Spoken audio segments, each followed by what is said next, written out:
Beliau menyampaikan berharap nanti berikutnya tahun depan atau kapanpun beliau ingin bertemu dengan kita, dan berharap di antara kita atau kita semua datang kepada beliau harus mengatakan, Alhamdulillah saya sudah memulai proyek Al-Quran dan sekarang dalam kondisi dia terus bertumbuh besar.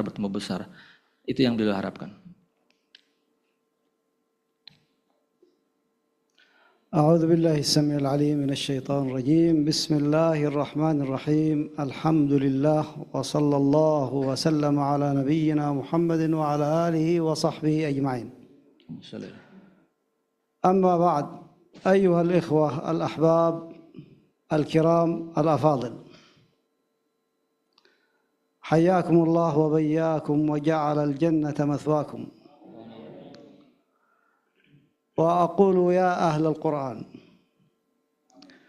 أنتم أصحاب مشروع، وهذا المشروع هو مشروع حياة، وقد اخترتم هذا مبكرا أنكم مع القرآن تدريسا وتعليما وحفظا وقراءة ودراسة إلى غير ذلك. Beliau pertama menyampaikan doa kepada kita semua, semoga Allah Subhanahu wa taala menghimpun kita dalam surganya, insyaallah. Kemudian beliau menyampaikan bahwa kita sekali lagi adalah orang-orang yang dipilih oleh Allah untuk memikul amanah Al-Qur'an. Kita di sini para penghafal Quran, orang-orang yang mengajarkan Quran, orang-orang yang belajar Al-Quran, orang-orang yang mendalami Al-Quran, semua adalah pilihan Allah Subhanahu wa taala pada kita.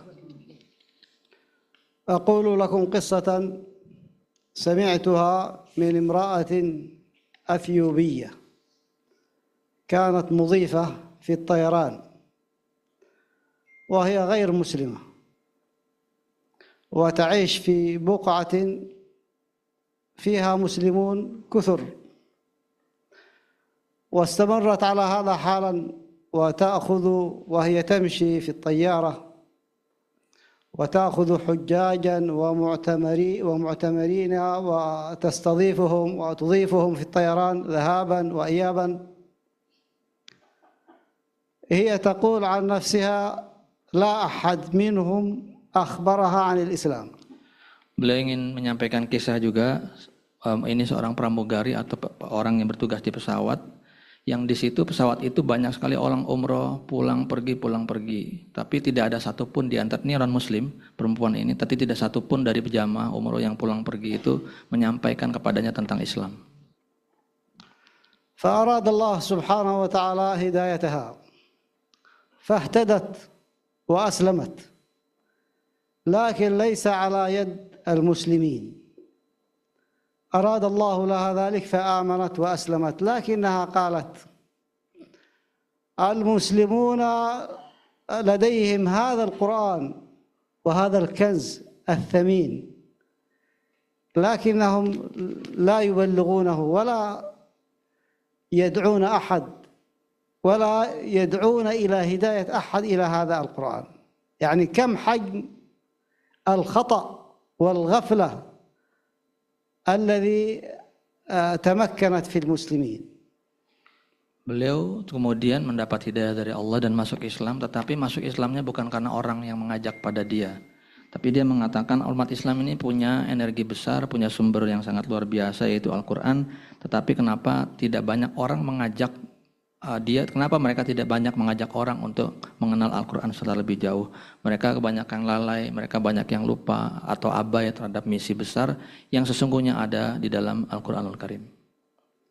فهي تبين حاجة الناس إلى الإسلام إلى القرآن، وتبين أيضا غفلة المسلمين عن دينهم وعن قرآنهم.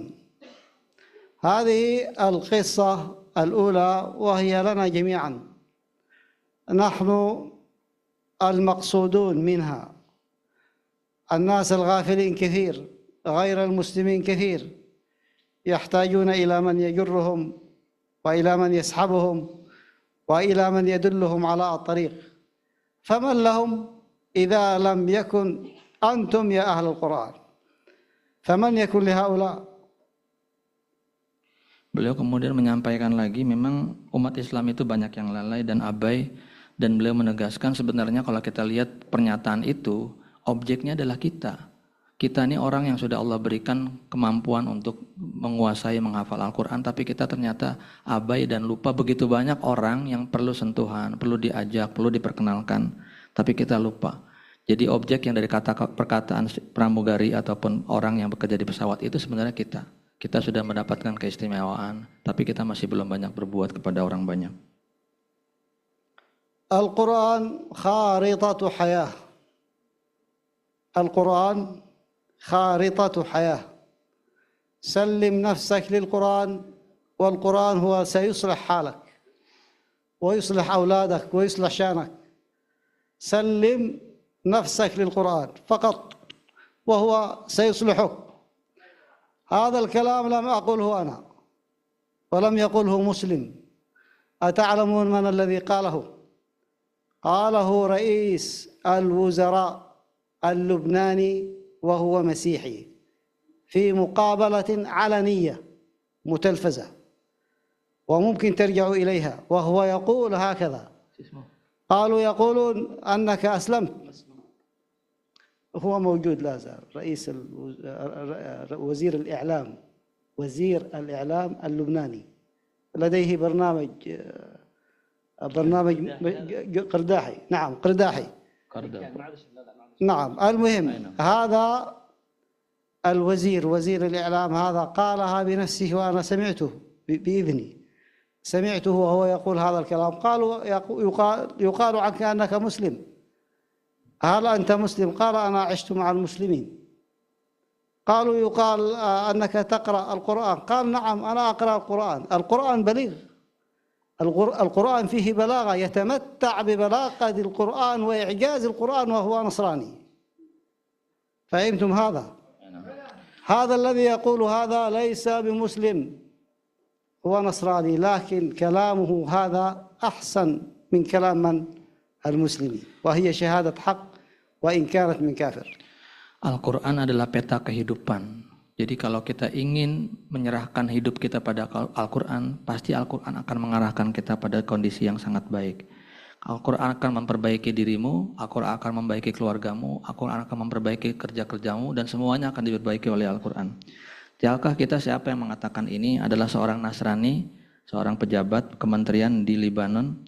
Beliau ngomong sendiri, bicara sendiri bahwa Al-Quran ini memang isinya adalah kebenaran, dia adalah peta kehidupan yang memang dimiliki oleh orang Islam yang memiliki petunjuk sangat luar biasa untuk kehidupan.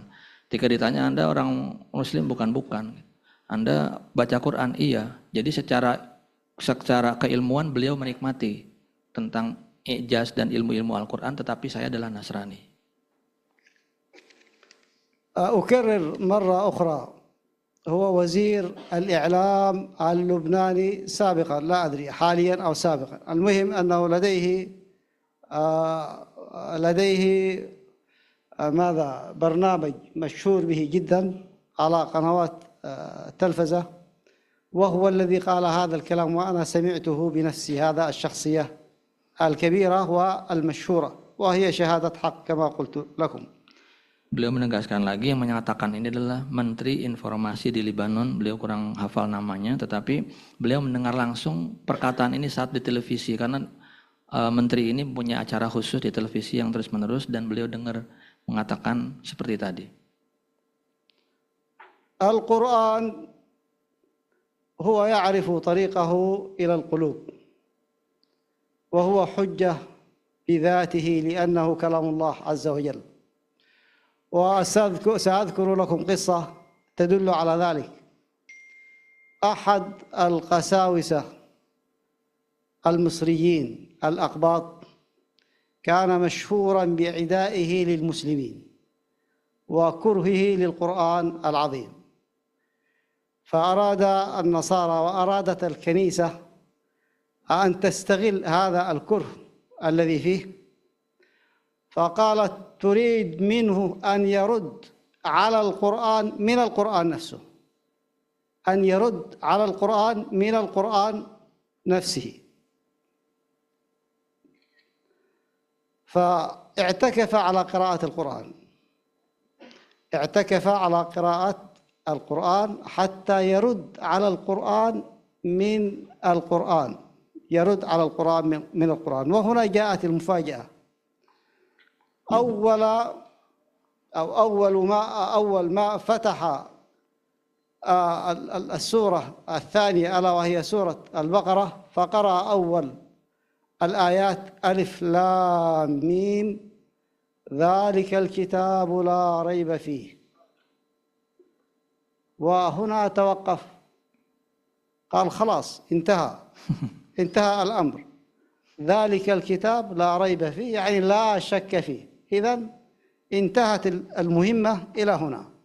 يعني لا تحاول أن تشكك ولا تحاول أن ترد على القرآن من القرآن، فالقرآن ليس فيه ريب وليس فيه شك. Beliau ingin mengesahkan juga hal kedua terkait dengan seorang pendeta Kristen yang sangat benci dan sangat tidak suka dengan Islam dan banyak menyakiti umat Islam dan tidak suka dengan Al-Quran. Pihak gereja ingin bahwa pekerjaan itu dilanjutkan untuk supaya provokasi yang dilakukan terus-menerus di kalangan umat Islam. Kemudian dia dipinta untuk membuat bantahan ayat Quran dengan ayat Quran. Jadi ingin membenturkan ayat Quran dengan Quran. Kemudian dia mulai baca Al-Quran. Baca Al-Quran mulai dari Al-Baqarah, Alif Lam Mim, Dzalikal Kitabu La Raiba Fih. Ketika dia baca itu, ini kitab tidak ada keraguan lagi di dalamnya. Dia kemudian mengatakan, kalau gitu pembahasan saya cukup sampai di sini aja gitu ya. Udah nggak ada keraguan, ngapain lagi dibahas jauh-jauh? Itu yang dia lakukan. على العموم هذه القصة لهذه الشخصية المسيحية النصرانية كيف كان استقر بها الحال. استقر به الحال إلى أن أسلم وآمن، لكن سحبوا منه الأرصدة وأخذوا بيته وأمواله ليتراجع. هل تراجع؟ لم يتراجع، لأن القرآن عرف طريقه إلى قلبه وتمكن منه واهتدى إلى دين الحق. فعلى العموم يا إخواني سيأتينا شهر رمضان، فلنجعله تطبيق لهذه الدورة العظيمة في المدارسة وفي التدبر وفي التأمل لكتاب الله عز وجل. أسأل الله سبحانه وتعالى أن يجعل جمعنا هذا جمعا مرحوما وتفرقنا من بعده تفرقا معصوما، إنه على ما يشاء قدير وبالإجابة جدير. وصلى الله وسلم على نبينا محمد وعلى آله وصحبه أجمعين. Kesimpulannya teman-teman semua bahwa yang beliau ceritakan tentang orang masuk Islam itu mendapat hadiah semuanya. Dan dengan Al-Quran itu tahu cara untuk bisa masuk ke dalam hati orang tersebut. Ketika sudah meyakini Islam, maka orang itu nggak akan bisa dibayar dengan apapun. Dan karena keyakinannya sudah sangat kuat. Demikianlah beliau sampaikan, semoga karena kita di awal bulan Ramadan, ya berarti kita akan lebih banyak lagi berinteraksi dengan Quran, dan semoga Allah Subhanahu wa taala menghimpun kita dalam dalam surganya Allah Subhanahu wa taala. Amin ya rabbal alamin. جزاكم الله خير وبارك الله فيكم. قبل أن ندخل إلى النقاش الآن سندخل إلى أخذ الأسئلة والمناقشة، ولكن قبلها أريد أن أبلغكم سلام الشيخ عبد السلام المجيدي، فهو قد وصل إلى الدوحة واتصل يبلغكم السلام وقال لي بالحرف الواحد. الشيخ عبد السلام المجيدي. Jadi beliau menyampaikan sebelum nanti mulai diskusi, Syekh Abdul Karim Al-Majidi. عبد السلام المجيدي الذي كان البارحة معنا. Beliau sudah sampai di Doha dan menyampaikan salam kepada kita semua. Kita doakan semoga beliau dalam kondisi yang baik. Amin ya Allah. وقال لي كنت قد استجبت إلى الحضور إلى هذه الندوة تقديرا لك يا دكتور عبد الله، ولكني عندما حضرت ورأيت الحضور ورأيت التفاعل فأصبح حضوري تقديرا لهم وليس لك. Jadi beliau sampaikan bahwa dia bersyukur sudah pernah hadir di sini. Awalnya beliau hadir di sini itu dengan memberi penghormatan, penghargaan kepada Syekh Abdullah yang mengajak beliau. Tetapi ketika beliau sampai di kita, bertemu dengan kita di sini, ngelihat wajah-wajah antum yang berseri-seri, yang penuh semangat, interaktif gitu. Sekarang saya nggak usah terima kasih sama Syekh Abdullah, saya terima kasih sama Anda aja yang di sini, sama peserta di sini gitu ya. فإن دل على شيء فإنما يدل على أمرين. هذا الأمر إن دل على شيء، وكلام الشيخ عبد السلام يدل على أمرين. الأمر الأول أن الموجودين هنا نخبة مختارة، نخبة مختارة والحمد لله. ولذلك عليكم حمل وتكليف ليس سهل. Jadi ada dua hal yang paling mungkin kita bisa ambil kesimpulan dari perkataan Syekh Abdus Salam. Itu ya pertama bahwa beliau merasa bahwa kita semua yang hadir di sini adalah orang-orang pilihan dan itu membawa amanah yang harus kita pegang kuat-kuat. الأمر الثاني أن الترجمة كانت ترجمة دقيقة وترجمة تفاعلية استطاع أن يوصل ما يريد إليكم فتفاعلتم معها. Yang kedua, bab terjemah. Ini bukan giliran saya ini kemarin ya. Terjemahnya itu bagus menurut beliau sehingga ada interaksi yang bagus antara pemberi materi dengan ini. Saya siapa itu? Masya Allah, saya dokter. Barakallahu fikum. Mubarak, alhamdulillah. نعم. الآن ندخل إلى الأسئلة والنقاش، فمن يريد أن يسأل Silakan. فليرفع يده.